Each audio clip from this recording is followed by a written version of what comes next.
we marked 4,000 dead in Iraq. A war that has distracted us from the war we needed to win in Afghanistan against those who killed 3,000 Americans. A war that has fanned the flames of anti-American sentiment and has not made us more safe. We're at a defining moment in our history. This past week, Wall Street was shaken up, teetering on the brink of nobody's sure what. But even before Wall Street got the news, all across main streets, all across America, people understood that they're going through a tough economic time. People are working harder and harder just to get by. They've never paid more for college, never paid more for health care, never paid more for gas at the pump. It's harder to save. It's harder to retire. We have 47 million people without health insurance. And those who have health insurance have seen their co-payments and deductibles and their premiums going up. They can barely afford to go to a doctor.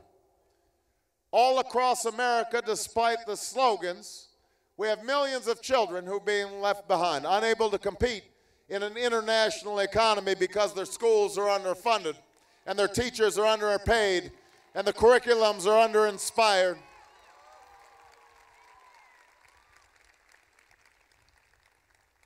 In such circumstances, we can't afford to wait. We can't wait to fix our schools. We cannot wait to fix our healthcare system. We cannot wait to end global warming. We cannot wait to bring back good jobs and good wages to Pennsylvania. We can't wait to bring this war in Iraq to a close. We cannot wait, and that's why I'm running for President of the United States of America.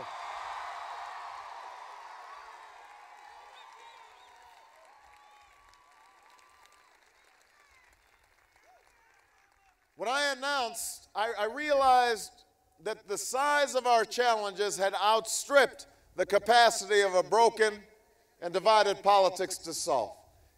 And I was certain that the American people wanted something different. That they were tired of the politics of tearing each other down. They wanted the politics of lifting the country up. They were tired of spin and PR and double talk. They wanted straight talk and truth and honesty from their elected officials. And most of all, I believed in the American people's capacity to change. You know, some of you know I now live in Chicago, but I'm not originally from Chicago. I moved to Chicago when I wasn't much older than most of the students here today. I moved there because I had been inspired by the civil rights movement, and I love the idea of working at a grassroots level to bring about change. And so there were a group of churches out in the far south side of Chicago in the shadow of steel mills that had closed down. And these churches decided they wanted to figure out, how can we help those in need? How can we help those who've been laid off? And for 3.5 years, I worked with these churches as a community organizer. And we set up job training programs for the unemployed. And we set up after-school programs for youth and tried to bring economic development to communities that had fallen on hard times. And it was hard work. I got paid $12,000 per year, along with car expenses. And sometimes it was hard making progress, and you didn't see change happening in the neighborhoods. But it was the best education I ever had, because it taught me that ordinary people can do extraordinary things when they work together. It taught me that change doesn't happen from the top down. It happens from the bottom up.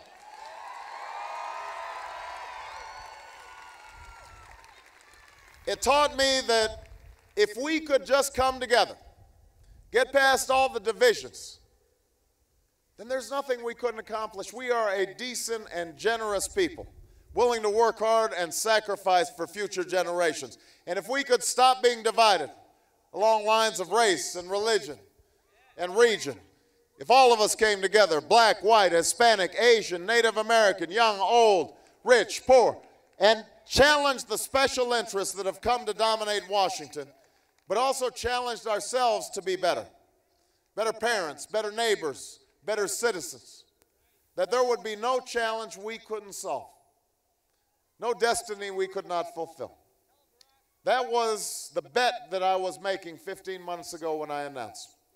And I'm here to tell you that after traveling in 46 states, speaking to hundreds of thousands of people, shaking tens of thousands of hands, kissing hundreds of babies, eating hundreds of chicken dinners, I am here to report that my bet has paid off, because all across America, people are standing up and they are saying, we want something new. We want something different. We are ready to turn the page and write a new chapter in American history. That's what I'm hearing from the American people. That's what I'm hearing right here in Pennsylvania.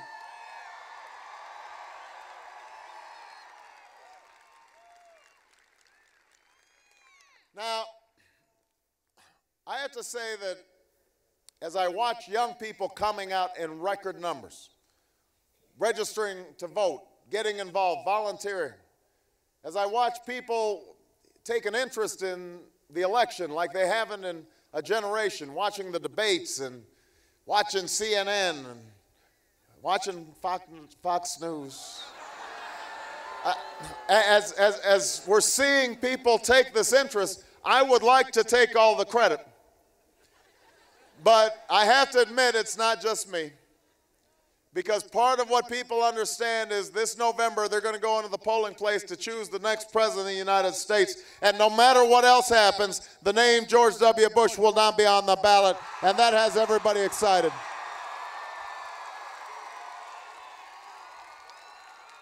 No Bush.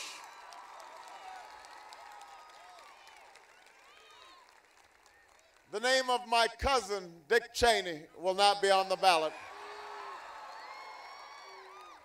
Some of you read about this. Yeah, we have been trying to keep it down for a long time. Dick and I have a distant relation. When they do these genealogical surveys, you're hoping that you're related to somebody cool. You know? But Brad Pitt, that's true.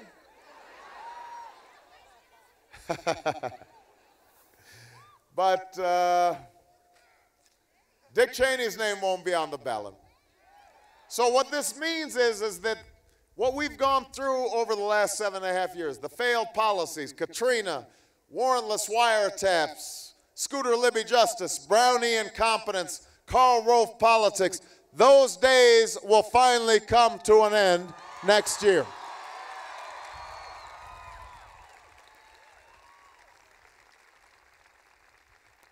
But that's not the only reason you're here. You know, it's not enough just to be against something. So much of our politics has become what you're against. And the reason you're here is you want to be for something. That's what America's about. It's not about putting somebody else down. It's about affirming what we can accomplish together as a nation. That we can squarely meet the challenges that we face. We won't blink, we won't shirk, we won't shy away. We'll face them head on and we will overcome them and create a country that is more prosperous and more unified than it was before. That's our challenge. And we have real challenges. You know them in your own lives. And I meet people every day who talk about the struggles they're going through. I met a woman, college age. She's going to school full-time, but she's got a sister who has cerebral palsy. And so after she goes to school full-time, she comes home, takes care of her sister, fixes dinner, puts her to bed, then does her homework. She goes to bed about 10, and then wakes up at 1 o'clock in the morning to work the night shift at FedEx, taking packages out to airplanes. She gets 3 hours of sleep a night. That's what she has to do to try to pay for her tuition and support her sister.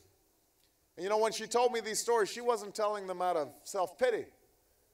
She was determined she was going to graduate and make a better life for herself. But she couldn't understand why the government wasn't more determined to help her finance her college education, help give better health care or home care to her sister. She didn't feel like Washington was listening to her, understood her story.